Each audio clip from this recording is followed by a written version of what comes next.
¿Qué tal, gente de Arracelona? Yo soy Walter Rosales y esto es Arracelona Off Topic. Es el episodio 50 y por supuesto yo les agradezco si nos están escuchando desde arracelona.com, en iVoox, en Apple Podcasts, en Google Podcasts, en YouTube y también en Spotify. Como ya les dije, es el episodio 50 y por eso estamos celebrando, porque estamos con también fecha de aniversario y demás. Y por supuesto, para ello, para celebrarlo, me acompaña quien me acompañó en aquel primer episodio de Off Topic hace bastante tiempo, Alessandro Leonardo. Alessandro, ¿cómo estás? Bienvenido. Hola Walter, ¿qué tal? Yo aquí contento, ¿no? De tener la chance de estar otra vez en el programa para hablar de cosas fuera de lo que hablamos siempre, ¿no? De los shows de la actualidad, que siempre, ahora hablamos también de Monday Night, pero tenemos como una rutina. Y ahora tener un show así como de Off Topic para hablar de algo que está por fuera de todo eso, me parece interesante, así que con gusto estoy aquí otra vez en el programa. Y por supuesto, antes de hablar de cualquier tema, Alessandro, yo tengo que hacerte la siempre temida estúpida, sobre todo estúpida, pero también respetada a veces, la pregunta random de Off Topic. Alessandro, yo necesito que tú me digas qué gusto tienes tú, que la gente se sorprende mucho cuando se enteran que es un gusto tuyo. Cuéntame. Oh, que se sorprendan. Claro, que no es como que bueno, no se esperaban de ti eso, ¿no? Sí, bueno, ahora es bastante público, ¿no? Porque tengo un podcast. Tal vez el anime puede ser, ¿no? Que de pronto sería algo que, no sé, ¿no? Hay varios estereotipos o prejuicios, así como los hay para el wrestling, ¿no? Así que, o sea, si hablamos de gente normal, gente fuera de mi círculo de amistades y de pronto que ya me conoce, tanto el wrestling como el anime son cosas que son, creo, poco comunes, ¿no? Y que alguien que está fuera del mundillo de ambas cosas puede que lo vea un poco raro, ¿no? Si de pronto le dices que eres fan, y sobre todo tan fan como lo soy yo, de ambos. Así que podría decir cualquiera de los dos, ¿no? Fuera de nuestro círculo. Pero otra cosa creo que no habría otra así como que pueda sorprender. Tal vez que me gusta cocinar, ¿no? Pero no sé qué tan nah, pero hacer eso. Un adulto que le gusta cocinar, eso también es como ya es algo asumido, ¿no? También, o sea, ahorita Alexander está diciendo, no tengo ningún gusto así, y ahorita cuando termine de grabar va a ver su colección de Barbie, ¿no? Una cosa así, ¿no? Como que, cierto, ¿por qué no dije esto, no? Sí, es que el gusto por la lucha libre ya de por sí es algo extraño, ¿no? Sobre todo, digo, teniendo en cuenta de dónde venimos nosotros. Yo al menos en Venezuela, cuando yo decía que no, sí, es que yo entreno lucha, o sea, de inmediato me decían, pero no pareces luchador, y yo, lo sé, no soy luchador, no pretendo serlo, ¿sabes? Y siempre es como precisamente algo extraño. Aquí ya es algo como mucho más normal, aunque sí sorprende por el hecho de que soy extranjero. Pero sí, eso es un gusto, pues sí, algo fuera de lo común se podría decir. Pero bueno, para decir uno, yo lo he dicho alguna vez, creo. Uno de mis gustos culposos son las películas de adolescentes, ¿vale? Entiéndase, películas así, tipo adolescentes así, las películas estúpidas, Alessandro. Que sí, qué sé yo, Vaselina, Grease, con John Travolta, por ejemplo, es una clásica, ¿no? Pero luego también, qué sé yo, ¿cómo se llama esta? Esta, la que salía Layers, la de las cosas que odio de ti, pero ¿cuántas eran? ¿Eran 10? Eran 10, ¿verdad? 10 cosas que odio de ti, ¿así se llamaba? No me acuerdo, me van a matar. No tengo idea. ¿Y qué otra? ¿Qué otra sí me gusta? Pues, ¿sabes? Las comedias estúpidas de adolescentes, ¿no? Superbad, qué sé yo. Cosas así por el estilo. Siempre las veo, las más cursis, las más estúpidas. Creo que son muy pocas las que no he podido soportar. La única que me ha hecho tirar la toalla en medio de la película, que dije no puedo seguir viendo esto. No, mentira, fueron dos. Fueron dos. Una fue una que se llama... Ah, en español se llama A todos los chicos de los que me enamoré. En inglés sería algo así, to all boys I fell in love, algo así. Es de Netflix. La estaba viendo y vimos como 15 minutos yo y mi hermano y a los 15 minutos dijimos, ¿sabes qué? Ya no aguanto más. Ya no veamos esto. Y era otra similar así, que no recuerdo el nombre. Yo quisiera advertirles esta película, pero por desgracia no recuerdo el nombre. Solo recuerdo que era de protagonista Dylan O'Brien y que salía Victoria Justice. También pasó exactamente lo mismo. Vimos unos minutos, mi hermano y yo, y cuando lo vimos dijimos, Dios, no soporto esto. Es la cosa más estúpida que he visto. Quítalo. Y la quitamos, porque en verdad no lo soportamos. Pero bueno, ¿no se te ocurre alguna por ahí antes de que ya oficialmente pasemos a esto? No, realmente. Creo que solo insistir, ¿no? En el anime. Que de pronto uno pensaría, ya, al menos si ve anime verá qué cosa, Dragon Ball, ¿no? Verá, no sé, algo más serio como Death Note, ¿no? Si quieres. Pero yo veo comedias románticas, ¿no? De anime también, y me gustan, así que ahí está. Para que se burlen de mí si quieren, yo me compro mi almohada de cuerpo entero de una waifu y no me pasa nada, ¿no? Es algo respetado en nuestro mundo. Pero tú crees que no tienes cara de otaku, o sea, que la gente te mira y dice, ah, mira, tiene cara de otaku. No, ¿tú no crees que eso pase? No creo, sinceramente. Si a alguien le digo que veo anime, creo que sería algo que sorprendería a alguien que no me conozca, ¿no? Me parece. Uh-huh. Y aparte tú eres alto y no te interesa el baloncesto. Eso es algo raro, fíjate. Eso a mí siempre me ha resultado algo raro. Cuando alguien que es muy alto no le interesa el baloncesto. A la fuerza cuando estaba en el colegio, porque yo no quería entrenar, ¿no? Yo siempre he sido así, Claro. de no querer hacer nada. Y el profesor de básquet, como yo era alto, me decía, ay, ven a entrenar, hasta que me forzaron y entrené y, bueno, gané un par de partidos, ¿no? Pero no seguí una carrera, obviamente, en el básquet. Pero igual y te pasaba como en las películas, ¿no? Que no, sí, yo tengo un primo que es muy alto y te ven y es como de, wow, no puede ser. Entonces te tienen que enseñar a jugar y eventualmente te vuelves una estrella, ¿no? Y claro. Como en las películas de Disney, ¿no? Algo así. Claro. Pero bueno. Agarran a alguien que no tiene ningún interés, ¿no? Que nunca ha hecho básquet y sale... A veces no sale tan bien esto, ¿no? Es como NXT 2.0, que nadie hace wrestling y los llevan a entrenar. Que hay más de uno así. Pero bueno, Alessandro, tenemos que hablar de esto. Porque ¿por qué estamos reunidos acá? Y la gente se preguntará, bueno, ¿por qué? ¿Por qué se reunieron? A lo mejor es por el motivo del título del episodio, capaz ya es por eso. Bueno, pues sí, les comento que sí. Y el motivo de eso es que porque vamos a hablar de otro caso curioso dentro de Off Topic y con ocasión especial, porque resulta, te cuento, Alessandro Leonardo, que hace 20 años se celebró el evento Survivor Series del 2001, el 18 de noviembre, para esa época. Y con ese evento se cerró lo que fue toda la storyline de The Invasion, que es esta storyline, así es el título que se le ha dado a la que fue básicamente la historia, en donde WCW y AEW, The Alliance, se enfrentaron a WWF. Y dentro de la programación de WWF vimos lo que fue, pues, las series de luchas entre luchadores de estas otras dos empresas haciendo frente a WWF como tal. Ahora, por supuesto, para lo que es hoy en día, esto es algo que no ha terminado saliendo tan bien, por desgracia, o que no se recuerda con el mismo cariño, pero vamos a analizar precisamente por qué, y antes de eso yo te quisiera preguntar a ti. Cuando tú empezaste a ver wrestling, ¿te saltaste o evitaste ver lo que fue la época de la invasión? ¿No habías coincidido o si habías coincidido? Cuéntame. No, para dar un poco de cronología de mi fanatismo por el wrestling, yo lo vi o lo veía ocasionalmente cuando era más chico y en esa época, ponte en el 98, 99, estaba la WWF, ¿no? Que era lo que yo veía, y había otro canal donde pasaba WCW, que también, pero yo veía WWF, ¿no? Y tenía amigos que veían WCW, recuerdo que había incluso tarjetas y demás que se vendían por acá de los luchadores. Y cuando llega la época de la invasión, ¿no? De la compra en 2001, ya para ese entonces no veía lucha, estaba en otras cosas, aparte creo que ya ni lo pasaban por aquí en televisión.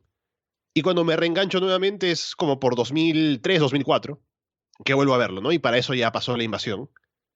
Y ahí, en retrospectiva, cuando voy metiéndome más en el mundo del wrestling, empiezo a investigar cosas sobre la historia y demás, ya aprendo más acerca de la existencia de esas dos empresas en los 90s y de la compra de una a otra y de dónde salieron luchadores que ahora veía de pronto que se dice que son, como Booker T siempre, ¿no? Lo mencionaban como 5 veces campeón de WCW. Y era algo que me llamaba la atención, decir, ah, mira, hubo otra empresa y él fue campeón. Y bueno, fue campeón en la última etapa de la empresa, ¿no? Pero viendo un poco hacia atrás, veía, pensaba en eso y recuerdo haberme comprado los DVDs precisamente de la invasión porque me llamaba la atención ver qué había pasado con toda esa historia. Pero bueno, es cierto que para alguien que haya estado metido en el contexto en esa época, fue más chocante, ¿no? Para mí fue un poco más curioso ver que, ah, sí, mira, Rob Van Damme está luchando con Jeff Hardy, viniendo de ECW y demás.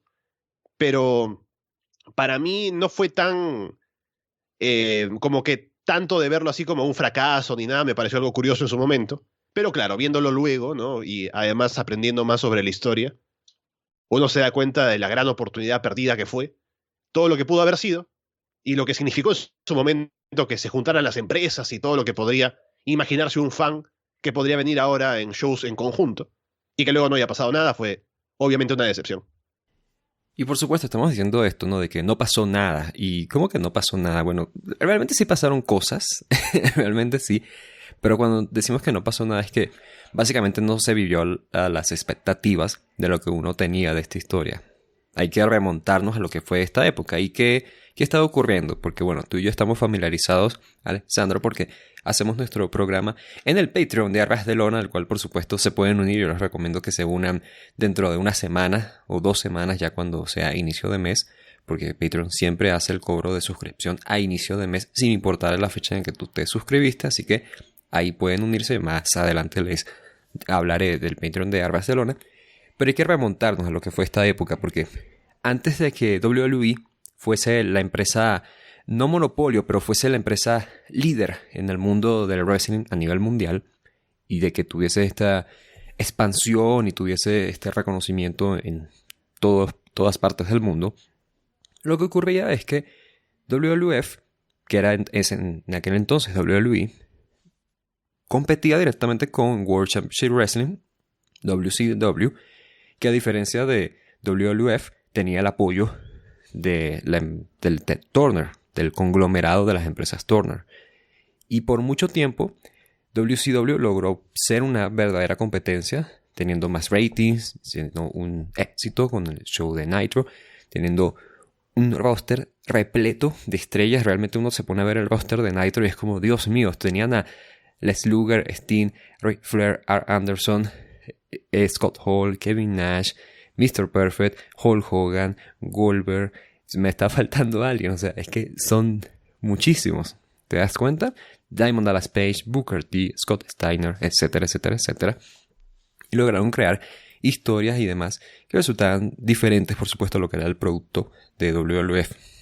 Más adelante, pues, entre unas pérdidas gigantescas que estaba generando la empresa y el desinterés de la cadena de Turner por continuar produciendo lucha libre, se llevó al cierre de WCW, que tuvo su último show en marzo del 2021, y WWF terminó adquiriendo la propiedad de WCW, tomando sus Marzo patentes. 2001.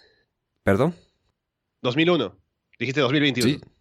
Otra vez dije 2021, no puede ser, siempre me pasa esto. Me encanta porque la gente al final siempre me corrige, ¿viste? Qué bueno. Pero ajá, 2001, gracias. Precisamente en el 2001, WWF, en el marzo del 2001, adquiere lo que es la propiedad de WCW, es decir, sus patentes, sus marcas y por supuesto también sus talentos. Ahora, por supuesto aquí no lograron tener a todos sus talentos, Porque ¿qué está ocurriendo? Que varias de las estrellas más grandes de WCW estaban en contrato no con WCW, sino con un contrato directo con Turner Media. Por lo tanto, no podían comprar esos contratos, o bueno, sí podían comprarlos, pero requería de una inversión extraordinaria y también requería del consentimiento de ese talento, ¿no? Para que fuese entonces a trabajar para WWF. Ahora bien, todo esto de la invasión se inicia ya que en el último Nitro, que fue el último show de Nitro, que fue el último show de WCW, el 26 de marzo del 2001, Shane McMahon se presentó como el nuevo dueño de WCW, todo esto por supuesto dentro de la ficción, y más adelante pues en medio de que WWF estaba haciendo su calendario normal con sus historias y demás, con incluso el propio Shane McMahon teniendo sus propias rivalidades por ahí, se empezaron a presentar algunos luchadores de WCW. Siendo el primero de todos, ¿quién fue el primer? Vamos a ver si ustedes responden esta trivia. Esto es para que suelten este dato aquí en las reuniones, ¿no? ¿Quién fue el primer luchador de WCW en aparecer en WWF, Alessandro, tras la compra o el anuncio de la compra por parte de WWF? ¿Quién crees que fue? A ver, estoy pensándolo porque sé que luego viene el WrestleMania en el que están algunos en el palco, así no sé si esos cuentan o apareció alguien antes.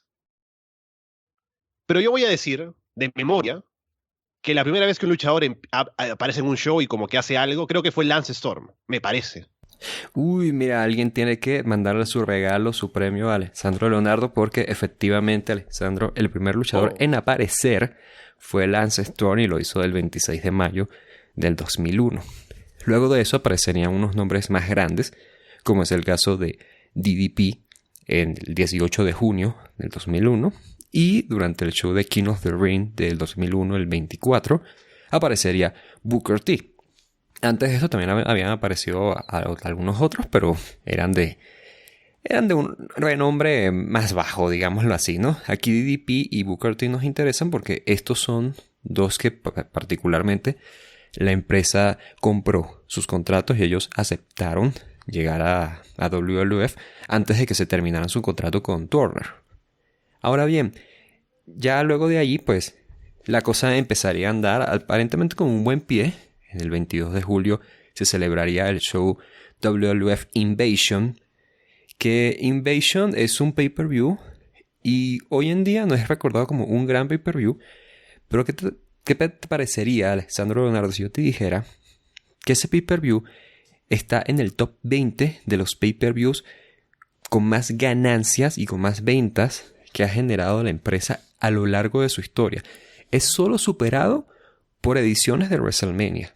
Eso quiere decir que este pay-per-view vendió más compras que cualquier Survivor Series, que cualquier Royal Rumble y que cualquier SummerSlam. O sea que esto es un pay-per-view grande.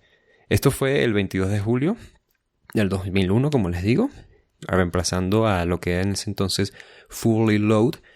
Y pues, bueno, ya a partir de aquí las cosas se pondrían se empezarían a perder un poco de su encanto. La mayoría de luchadores que estaban siendo parte de WCW no eran estrellas de renombre.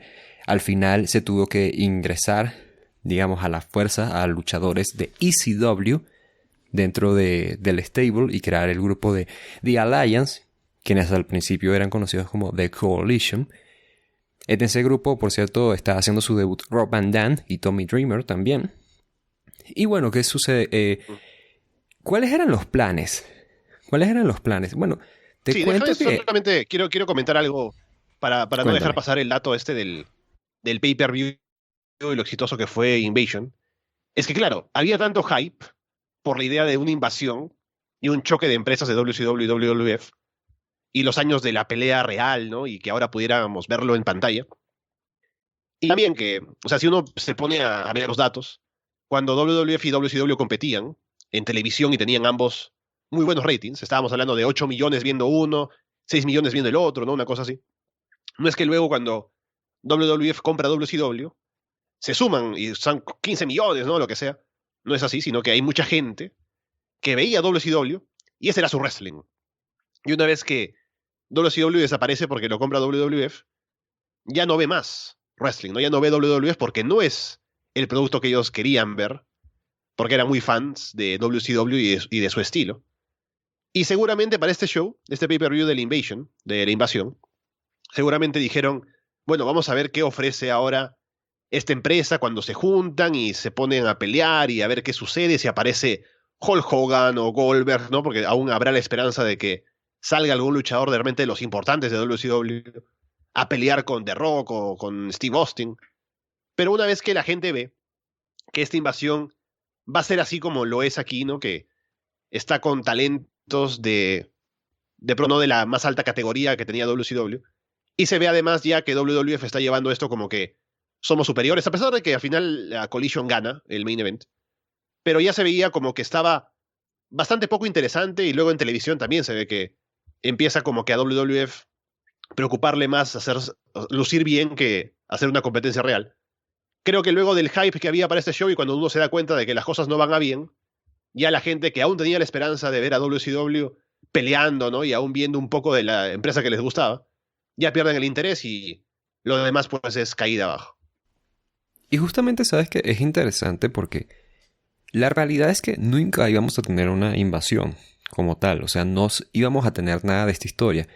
El plan real que se tenía es que, y esto hoy en día suena ridículo, pero es algo que hay personas que han dicho on record, ¿no? Han dicho de forma oficial que esto ha sido sí, el de mayor renombre es Bruce Prichard, que confirmó esto que yo les voy a contar. Es que en el 2001 Vince McMahon consideraba que la mejor forma de manejar esto era como si se estuviesen manejando dos empresas diferentes. No solamente dos rosters diferentes, sino dos equipos de producción, dos equipos de marketing, todo completamente por separado. Y que precisamente esto fuese como otra empresa bajo el control de WWF. Y más aún, se tenía pensado una historia en donde la WCW de Shane McMahon tendría el espacio que tiene hoy en día Monday Night Raw, es decir, los lunes por la noche. Mientras que Monday Night Raw pues tendría el espacio que ocupaba en ese entonces SmackDown. Esto porque según a los ojos de Vince McMahon, esto era algo que necesitaba WCW para poder reivindicarse ante los espectadores, que recordemos que por algo fue que WCW se fue a la quiebra después de todo, ¿no? Porque no estaban generando dinero, porque muchos fanáticos los habían abandonado y porque al final de cuentas pues era un producto que no estaba encantando. Ya estaban haciendo sus planes, pero por desgracia pues cuando estaban ya en plenas negociaciones con las cadenas, pues digamos que primero las otras cadenas que no tenían ya tratos con WWF no estaban interesadas en WCW. Por otro lado, también WWF había firmado un contrato de exclusividad con Viacom, que es la empresa que estaba manejando en ese entonces TNM. Hoy en día es Spike. ¿Y qué sucede? Que la respuesta de los de Viacom fue como que, bueno, a ver, tú firmaste exclusividad. No entiendo qué haces negociando con otras cadenas y además nosotros queremos es WWF, no queremos WCW. Además de eso, o sea, no me estés ofreciendo más lucha libre porque ya tenemos suficiente, gracias. Finalmente esto parecía que estaba teniendo algo de rumbo.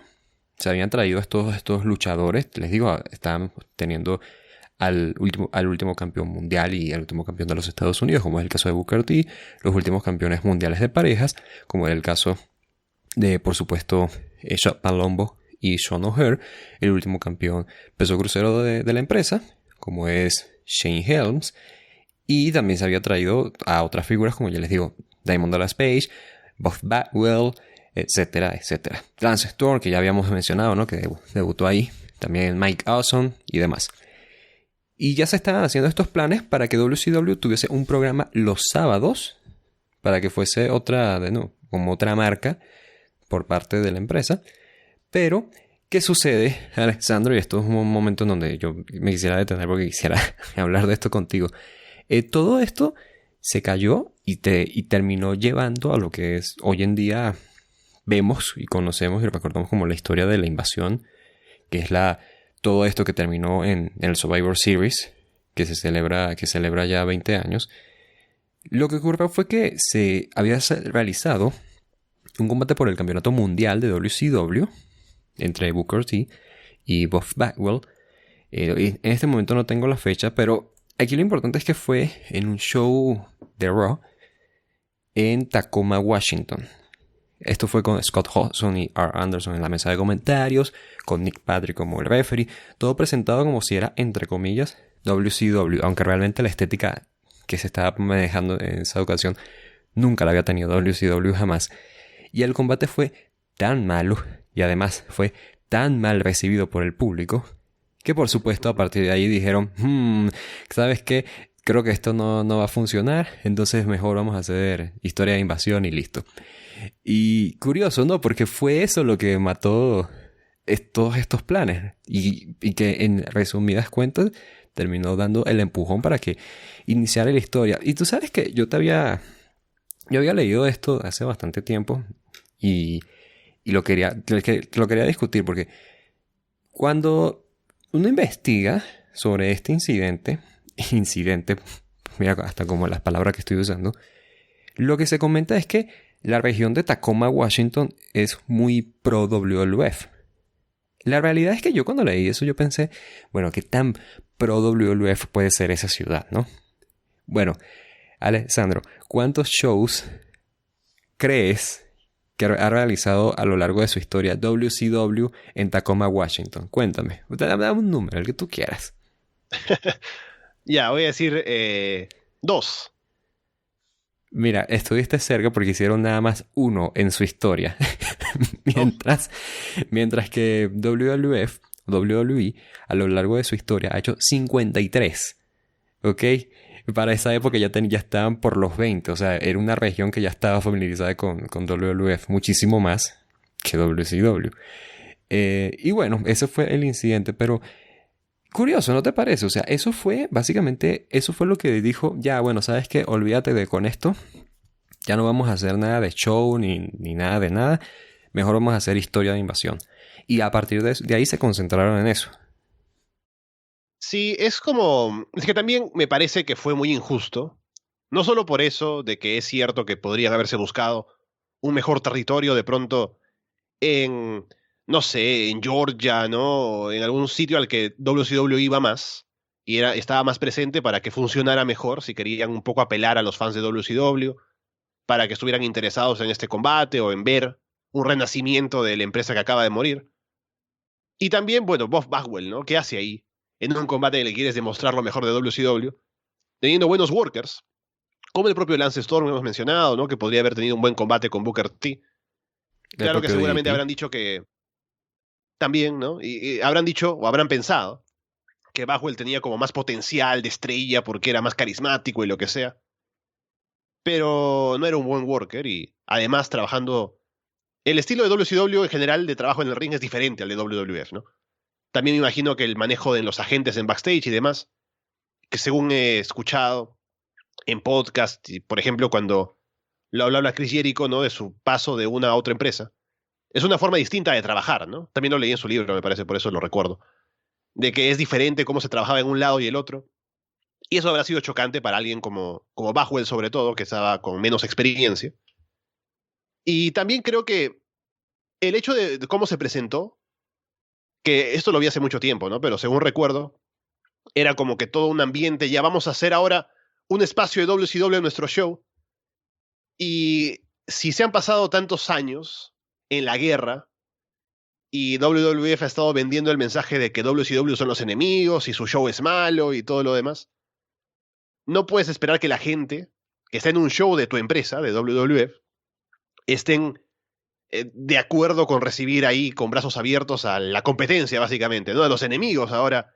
Hemos ganado la guerra, que pongan ahí a los prisioneros de guerra a pelear entre ellos y que la gente les aplauda, ¿no? Creo que ese enfoque de presentar este combate como lo mejor de WCW, vamos a ver qué pueden ofrecer, estuvo mal diseñado desde el inicio. Y luego cuando Vince lo ve y ve al pobre de Bagwell haciendo lo que puede, ¿no? Y a la gente súper aburrida y que no quiere reaccionar con nada. Dice, no, esta gente de WCW no sabe trabajar, seguramente no se le puede sacar ningún provecho, no están obviamente al nivel de nuestros main eventers, ¿no? Y eso es algo que cambia la mentalidad por completo, pero me parece que pudo haberse hecho de una manera mucho mejor y podría haber sido, digamos, la base de algo mucho más interesante y mejor llevado, pero lamentablemente por las condiciones y por la gente involucrada, sobre todo Bob Bagwell, creo que estaba destinado a no ir muy bien. Pobrecito Bob Bagwell, ¿no? Que por cierto, que en paz descanse Judy Bagwell, que falleció hace unos días, la ex campeona de parejas de WCW, ¿no? Me imagino una cartelera, como dicen aquí en México, en la Arena Celestial, Judy Bagwell allí también compartiendo cartelera con los grandes, ¿no? Pero sí, justamente esto fue lo que da pie a esto. ¿Y qué salió mal? Bueno, muchas cosas, pero con gusto lo podemos desmenuzar.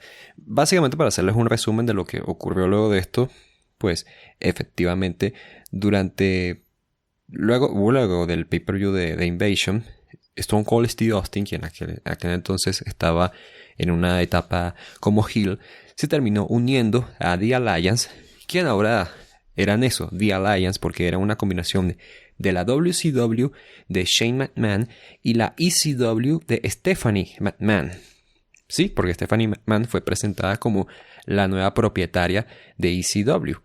Para ese entonces, les cuento aparte que WWF no había adquirido la imagen de ECW. Entonces por eso fue que se tuvo que cambiar esto. Ok, vamos a ponerle un nombre a este grupo, ¿no?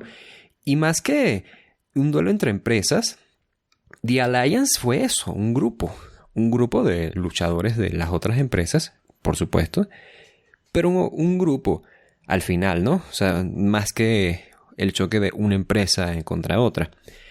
Y bueno, a lo largo de eso, pues, las historias dentro de WWF iban ocurriendo como de forma rutinaria habían ocurrido desde siempre, simplemente que con luchadores de WCW y con WWF ahí en pantalla, llegando a un punto en el cual varios luchadores de WWF terminaron haciendo el paso al grupo de The Alliance. Son casos reconocidos como el de Test. Ya les había mencionado Stone Cold Steve Austin. También se había unido varias luchadoras como Ivory, Jazz. También está Mighty Molly también.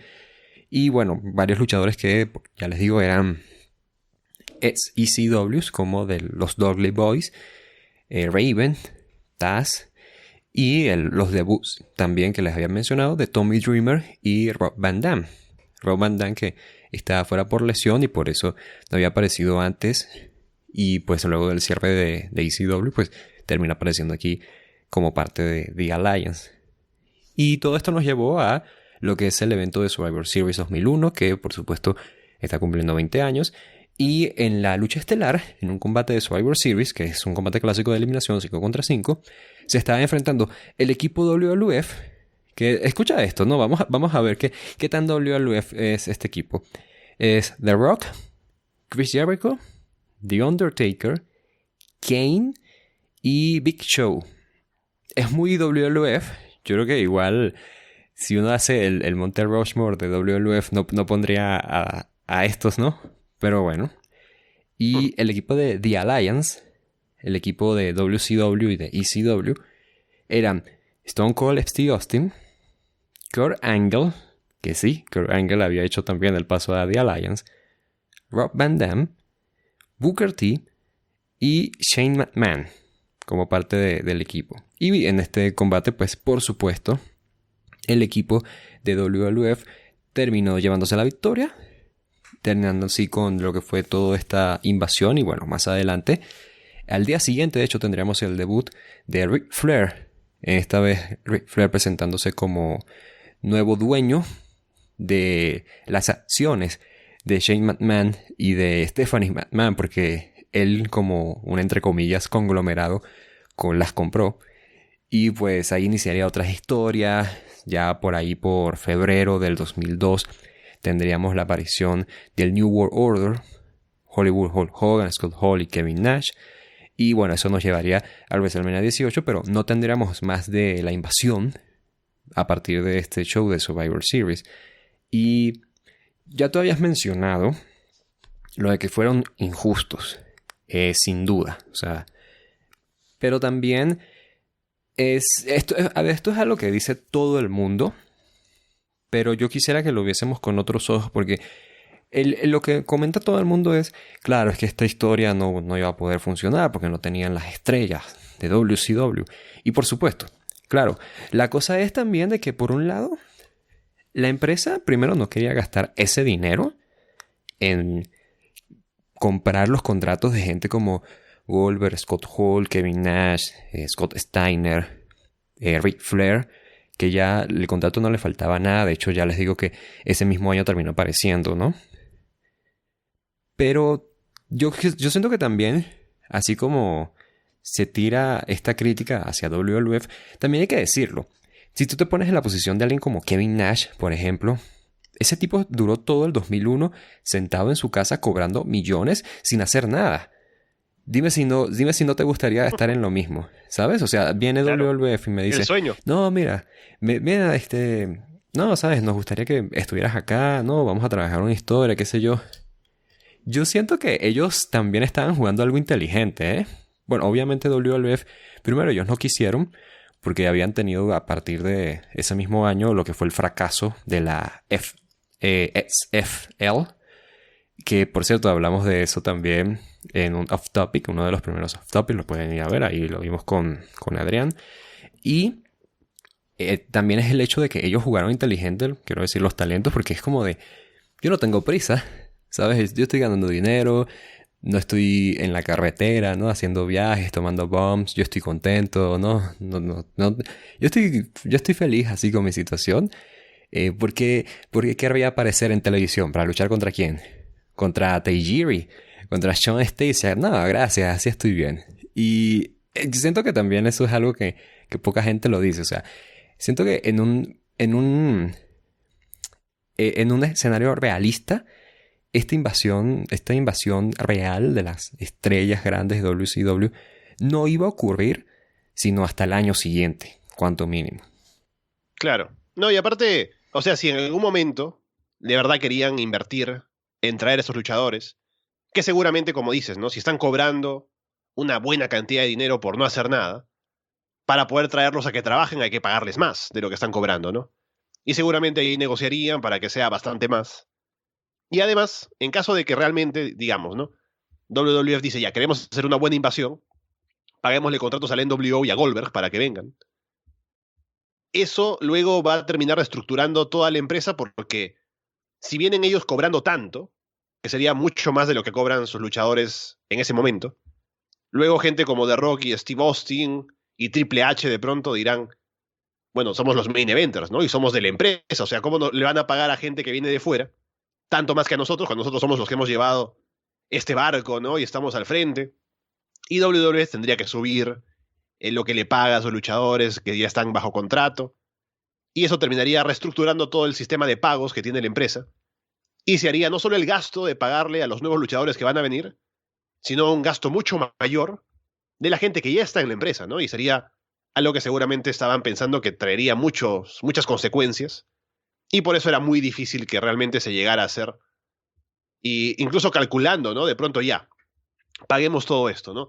Invirtamos todo el dinero del mundo para no solamente pagar a la gente que tiene que venir, sino también para pagarle a nuestros main eventers que van a querer cobrar más. Porque todo eso va a llevarnos a que tengamos un boom en el negocio de hacer muchas ventas de pay-per-views y mucho merchandising porque viene gente de la otra empresa y todo lo demás. Y sí, se podría haber calculado por ahí, pero no es una garantía, ¿no? A lo mejor de pronto, como ya les decía, la gente que veía WCW no va a querer ver el producto nuevo de WWF, así tenga gente de WCW porque no les gusta. Entonces no es como que todo el público que asistía a los otros shows y veía el producto va a venir a tu show ahora porque los tienes, ¿no? Entonces creo que el cálculo no era tan exacto de que vamos a sacarle provecho a esto pagando este dinero de inversión, así que era muy difícil que sucediera. Y lo de la invasión, o sea, más allá de la invasión tal cual, el choque real entre la gente de WWF y WCW, lo interesante, viene después, con la llegada de Ric Flair y el NWO para WrestleMania, y Goldberg luego, y Scott Steiner y todo lo demás.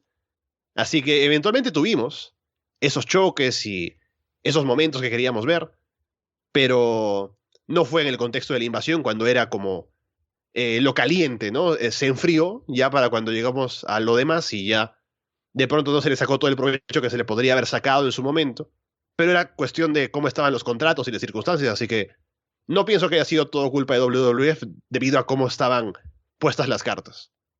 No, claro, es que de hecho, yo siempre que veo como las típicas, ¿no? De si, ¿cómo yo hubiese buqueado la invasión de WCW? No, que todos tenemos en nuestra cabeza cómo hubiese ocurrido eso, porque realmente sí, todos tenemos una mejor versión de cómo sucedió realmente. Pero siendo muy justos, yo creo que era demasiado difícil que WWF pudiese hacer algo como lo estábamos esperando. O sea, realmente nunca íbamos a tener esa invasión grande que nosotros estábamos soñando, ¿no?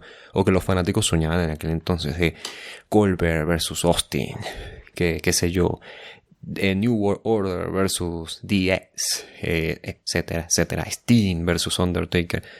Porque al final yo estaba pensando, quizás la empresa pecó de impaciente, pero francamente, ¿qué ibas a hacer? O sea, también era un poco difícil decirles, vamos a esperar un año, ¿no? Vamos a esperar un año, no compremos ningún contrato, no compremos el contrato ni de Booker T, ni de Ric Flair, de nadie. Vamos a esperar un año, tenemos el contrato acá, qué sé yo, tenemos a alguna gente, Lance Storm, Sean O'Haire, todos ellos vamos a mandarlos al territorio de desarrollo, ¿no? Ahí escondidos. Hoy en día son capaces de hacerlo, por algo digo, Harry Smith, Davey Boy Smith Jr., lo despidieron recientemente sin haber debutado, y el tipo estuvo como por más de un año con contrato con ellos en WWE. Pero para ese entonces era difícil porque también, imagínate, o sea, vas a tener engavetado a Booker T por un año sin hacer nada. Y igual no es como que la garantía de que una vez luego ocurra a WrestleMania 18 o después de WrestleMania 18 tengamos ya el interés por parte de Hogan o de Eric Bischoff, de Ric Flair, etcétera, etcétera, de participar allí en esta historia, ¿no? Estoy seguro que la mayoría iba a querer buscar trabajo, pero las piezas más claves quizás sí no. ¿Me explico? Además de que, si bien pasa un poco desapercibido, también hay que recordar que durante esa época la empresa también tenía ausencias importantes, como en el caso de personas como Shawn Michaels, Chris Benoit y por supuesto Triple H. Triple H estaba planeado a ser el que unificaría, ¿no?, los títulos, sería el primer campeón indiscutible, pero por supuesto esos honores se los terminó llevando Chris Jericho, ahí luego en el 2001 tras terminar la historia de la invasión. Yo siento que era muy difícil que hubiésemos tenido la historia, al menos con la calidad que nosotros la esperábamos. Pero sin duda, algo que yo creo que ellos realmente fallaron, y me refiero a WWF, el actual WWE, es el hecho de que, y tal vez tú y yo no estamos como...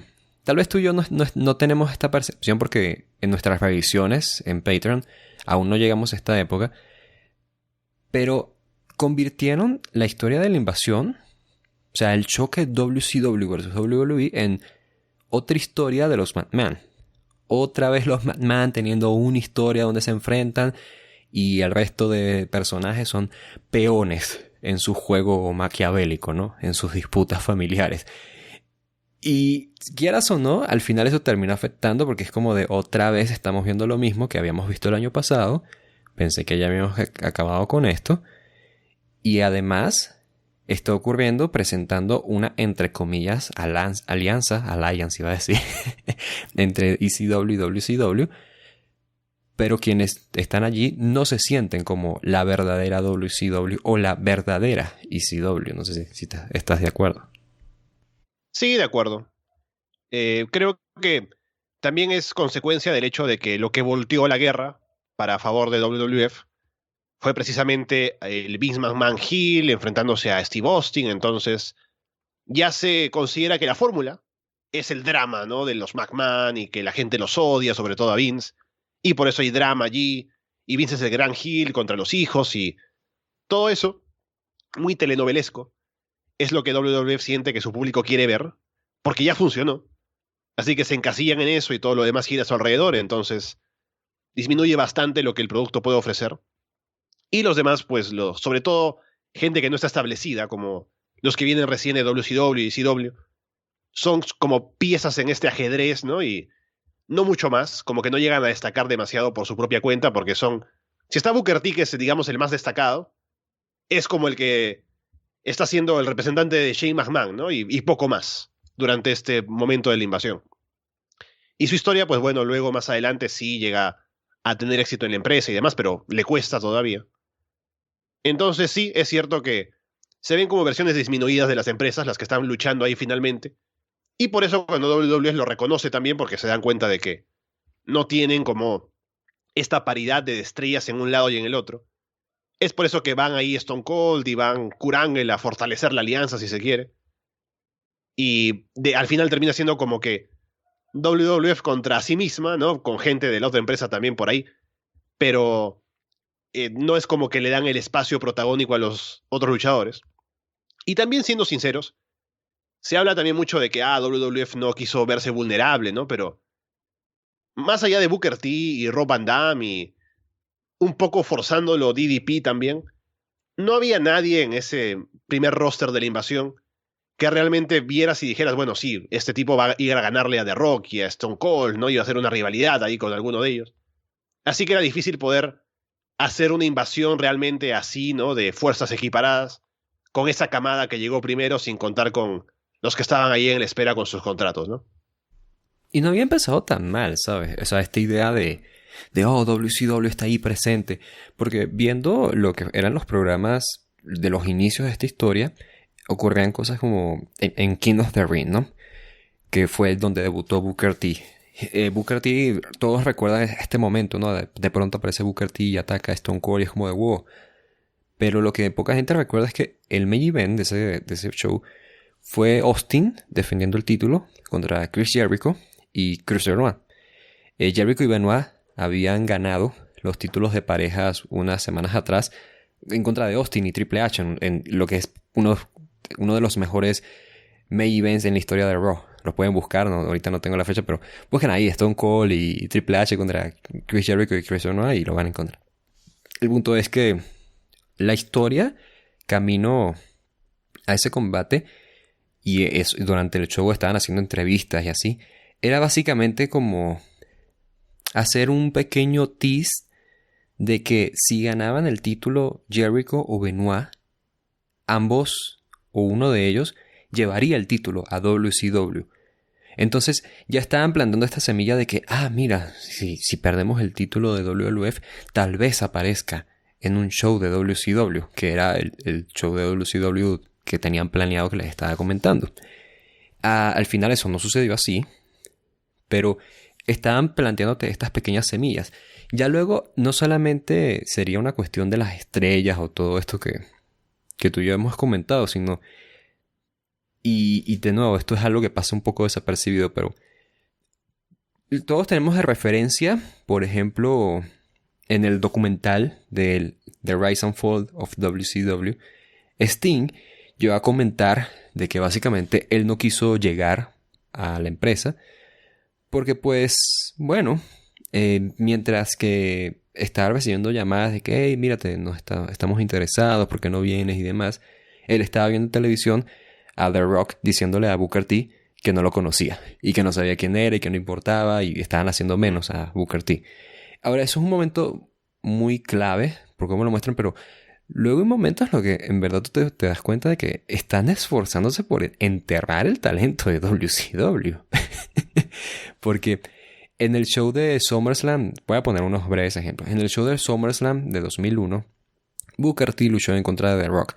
Pueden ver esa lucha. La lucha fue básicamente The Rock dominando por completo. Y en ningún momento en las entrevistas durante el show, semanas anteriores, intentaron hacer lucir a Booker T como alguien que estaba a la par de The Rock. Simplemente era este Jover al cual The Rock va a enfrentar. Y de hecho, cuando The Rock derrota a Booker T, The Rock gana el campeonato mundial de WCW. Y cuando toma el título es como de, ¿qué es esto? Así como que, Yoko, ¿qué clase de título es este? ¿Qué es esta porquería? O sea, casi como rechazándolo. También es el caso de que antes de que DDP se hubiese involucrado con The Alliance, DDP estaba siendo parte de una historia en la cual lo estaban presentando como un acosador de la esposa o la actual ex esposa de The Undertaker. Y es raro, o sea, es como de ¿por qué DDP haría esto? O sea, esto es algo que jamás había hecho su personaje en WCW y de pronto llega y inicia esta realidad. Todo, por cierto, todo el 2001 de Undertaker es terrible, excepto por el combate que tuvo contra Triple H en WrestleMania ese año. Pero de resto es horrible. Todo lo de la invasión con Undertaker, al menos. Y por último, y esto de nuevo, son pequeños detalles, pero yo creo que es lo que convence a varios talentos de no trabajar con la empresa de inmediato. En el show de la invasión, en su main event, mientras Booker T está haciendo su entrada, Jim Ross, que está en comentarios, ¿tú sabes qué dice Jim Ross? No sé si lo recuerdas, pero Jim Ross dice algo así como de que, bueno, pero igual, ¿qué? Él no es Sting, él no es Ric Flair. Es como de, bueno, no, es nada más el último campeón de la empresa, pero él bueno, ¿sabes? Él es una porquería. Él no se compara a los verdaderos talentos, entonces ni siquiera con los que estaban teniendo se sintieron como una amenaza creíble. Creo que eso también es algo bastante clave. No solamente de ausencia, sino del trato que se les estaba dando a las piezas con las que ya contabas. Sí, de acuerdo, porque había también, ¿no? Más allá de lo que hemos hablado de que circunstancias y imposibilidad de hacer cosas con lo que tenían de WCW, también es cierto que sí, algo de lo que sí comete WWF y que sí se puede criticar como algo que es responsabilidad entera de ellos, que la invasión siempre la trataron como que vamos a demostrar que somos mejores que WCW, ¿no? Porque en un momento nos estuvieron ganando y ahora vamos a regocijarnos con el hecho de que les ganamos la guerra, ¿no? Y eso podría haberse hecho y al final, claro, WWF va a ganar la guerra y va a ganarla también en pantalla, ¿no? Con la invasión. Pero al menos que sea una pelea, ¿no? Que WCW venga y tienes talento ahí que representa a la empresa. Y que sea un talento que al menos puedes poner over en tu show, ¿no? Como Booker T, sobre todo. Y esto de cómo manejaron el reto o el combate con Templo, es muestra de que querían siempre mostrarse a sí mismos como el producto que siempre fue superior y que ahora tienen la oportunidad de hacerlo saber una vez más, ganándole a WCW en pantalla. Y creo que eso también es algo que se suma a por qué fracasó el ángulo de la invasión y es tan recordado por lo negativo, ¿no? Y estaba pensando también ahora en otro momento que pasó luego de que ya terminó lo de la invasión y más adelante, la llegada de Eric Bischoff, ¿no? Que habría sido interesante tenerlo metido en la invasión, que es difícil también Claro. porque seguramente en ese momento de la invasión había mucho hit, ¿no? Y estaba muy caliente todo con lo de Bischoff y lo que había intentado hacer y la derrota y todo. Pero tener a Eric Bischoff, digamos ya en un acuerdo de trabajo, así como lo tendría más adelante, y dispuesto a ser un personaje en pantalla, creo que había funcionado muy bien como para venderte más, ¿no? Esto de WCW nos está atacando y tienen al tipo este que estaba al frente de todo y que hablaba en todos los shows para meterse con nosotros. Habría sido mucho más interesante verlo ahí. Así como Paul Heyman aportaba, ¿no? Mucho más que Shane o Stephanie McMahon, por ser alguien que de verdad estaba en la otra empresa.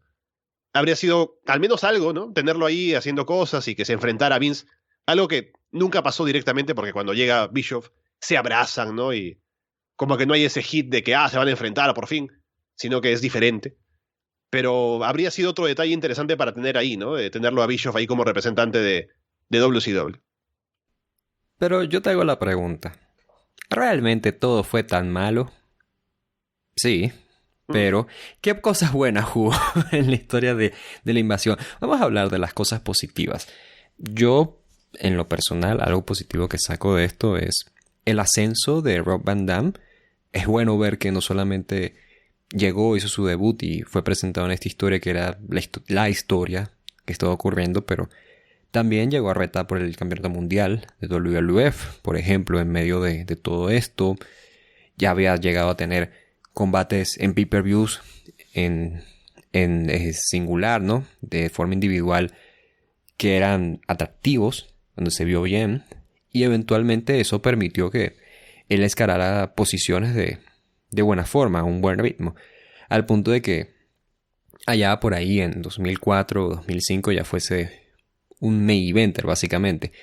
Digo, obviamente él mismo se puso las trabas para alcanzar ese gran nivel que quizás hubiese podido llegar, pero eso es un punto positivo, creo yo, el cómo fue presentado a Rob Van Dam dentro de The Alliance. También, no sé, cosas ahí positivas, pues yo creo que la etapa de Stone Cold como heel es un poco infravalorada, ¿sabes? O sea, yo soy partidario de que no debió haber hecho el tour en WrestleMania en contra de The Rock en WrestleMania 17, quiero decir. Pero creo que su actuación es bastante buena. De hecho, me recuerda mucho a Brian Pillman. Creo que es como su versión de Brian Pillman. Pero no sé, yo creo que esos son algunos puntos positivos. No sé si tienes algún otro punto ahí positivo que se le pueda sacar a toda la historia de esta invasión. Bueno, la presentación de talento como Booker T, ¿no? Ya hablaste de Rob Van Dam, que también me parece el otro que termina destacando. Rhino, por ejemplo, ¿no? Tajiri. Es decir, el ingreso de talento que sería aprovechable a futuro para la empresa. También creo que hubo buenos shows y buenos combates. El show de la invasión, por ejemplo, recuerdo que tiene un muy buen Rob Van Dam contra Jeff Hardy. Recuerdo que el SummerSlam 2001, quitando el de Rock contra Booker T, cuando lo vi me pareció un muy buen show, de principio a fin. Y el combate, el último, el Survivor Series de Alianza contra el equipo WWF, también es un muy buen combate. Así que al menos nos dejó cosas ahí que son disfrutables de ver, no más allá del... Si uno quita todo el contexto de que se imagina lo que pudo haber sido y no es, creo que al menos se puede disfrutar lo que vimos en pantalla. Y bueno, eso diría que fue lo que yo rescataría de lo que fue la alianza y lo que significó la alianza, no, la invasión para WWF cuando hizo la historia. Es una pena porque creo que si se hubiese cumplido esta idea que tenía WWF de presentar a WCW como otra empresa, mínimo otra marca distinta, ¿no? Y que pudiese tener su propio show, su propio espacio, el mundo del wrestling en la actualidad sería muy distinto. Pero hablo de muy distinto, quién sabe, ¿no? Si de pronto esa marca de WCW tenía más éxito, pues ahí llegan a considerar hacer la historia de la invasión. Ya una vez se hubiese reivindicado la marca con el apoyo de WWF, hubiésemos visto un mejor trato para gente como Booker T, hubiésemos visto combates de WCW, entre comillas, dentro de la programación de WWF. Hablo en el sentido de que ya hubiésemos continuado como realidades, por ejemplo, ¿no? No vimos la revancha de Booker T en contra de Scott Steiner, por ejemplo, que había ocurrido en el último Nitro. Podía haber sucedido algo allí, ¿no? Y en general, si se hubiese mantenido de esta forma, WWE actualmente sería bastante distinta. Porque, pues bueno, no sería simplemente como esta gran empresa con shows que a veces deciden, sí, división de marcas, sí, vamos a hacer esto, una expansión aquí, de pronto exploramos con NXT, sino que todo ese approach que tendrían y el manejo de la empresa como tal sería, pues eso, muy distinto. Y quién sabe, de eso también hubiese influido a todo lo que es las indies en Estados Unidos. Y en general, pues, los fanáticos alrededor del mundo hubiésemos podido tener una presentación no solamente por parte de lo que era el show común de Raw y SmackDown, sino también de otra empresa dentro de la empresa que es WCW. Un poco como ocurría hasta no hace mucho con el producto de NXT, que era casi como otra empresa totalmente distinta, otra promoción totalmente distinta dentro de una promoción, ¿no? Pero bueno, eso sería pues ese caso de la invasión de WCW, de Invasion, invasión de The Alliance a WWF, que sí tiene bastantes cosas que desmenuzar, Alessandro, pero bueno, yo al menos espero que la gente haya disfrutado lo que fue esta pequeña revisión de nuestra parte. Y no sé si tú tienes alguna última cosa que comentarnos o si ya de una vez para despedirnos. Si es el caso, pues somos todos oídos. No, solamente decir que siempre es interesante poder revisar, aunque, bueno, para nosotros, al menos hablando de mi caso, ¿no? Como les decía, no es una época que yo haya vivido, ¿no? Porque no veía ambos productos en su momento, pero viendo hacia atrás, es curioso ver cómo se manejan estas cosas y no solamente quedarse con los comentarios en general de que, sí, yo podría haber hecho un buqueo mejor, ¿no? Sino ver las circunstancias, entender un poco por qué pasaron las cosas. Y, bueno, disfrutar de lo que hubo, ¿no? Porque, como digo, realmente hubo combates y shows que fueron bastante buenos durante esta época. Y fue un punto de quiebre en el mundo del wrestling por cómo cambiaron las cosas al desaparecer una de las empresas más grandes que había en ese momento. Y que se volviera un monopolio para WWF. Algo que recién, si hablamos del mainstream en Estados Unidos y la presencia en televisión y demás, es solamente desde hace un par de años con AEW que hemos vuelto a tener un ambiente parecido al que era en los 90s con ambas empresas. Así que es curioso y siempre para mí es interesante ver esto, ¿no? El tema histórico, ver cómo cambian las cosas, ver qué consecuencias hay hasta estos días, ¿no? Y por eso es que me gusta tanto hacer el programa de Monday Night también contigo, Walter, y seguiremos haciendo esas revisiones de los shows hasta que lleguemos a la invasión y podamos hablar de ese combate tal cual de Booker T contra Bob Bagwell. Vamos a enloquecer cuando veamos el debut de Lance Storm. Ya me lo imagino. Y bueno, precisamente como tú lo dices, tenemos ahí nuestro Patreon de Art Barcelona. Abajo en la descripción, dependiendo de donde nos escuchen, tienen el enlace. En el Patreon de Art Barcelona pueden disfrutar no solamente de contenido exclusivo. Tenemos el programa de Monday Night, donde hablamos de los shows de Monday Night Nitro y de Raw, ahí en la misma época, sino que también hablamos de los shows de All Elite Wrestling exclusivo con el show de Florida Vice, y también hacemos algunas dinámicas y cosas por ahí, también para que la gente lo disfrute. Yo los invito a que en unos 2 semanas se puedan unir, porque Patreon siempre hace el cobro a inicio de mes, entonces siempre lo mejor es que se unan a inicio de mes, así puedan disfrutar del mes completo. Obviamente agradecerte a ti, Alessandro, y por supuesto agradecerles a ustedes que nos escucharon a través de artbarcelona.com, también en iVoox, en Apple Podcasts, en Google Podcasts, en YouTube y también en Spotify. Ya son 50 episodios de Off Topic. Me alegra poder decir que llegamos hasta 50 episodios, ¿no? 50 programas de este podcast que inicié hace ya 2 años, más de 2 años, que por todo el tema de la pandemia se paró y demás, pero que por fin estamos haciendo contenido nuevo. Y por supuesto, espérennos ya la próxima semana al regreso. Si todo sale bien, es más, los voy a comprometer aquí. Vamos a tener a Carlos Ryder y vamos a hablar sobre la primera temporada del show Heels. Así que esperen esa revisión y por supuesto sigan al pendiente de todo el contenido que tenemos aquí en Art Barcelona para todos ustedes, de parte de Alessandro Leonardo y de Walter Rosales. A todos un abrazo y gracias por su atención.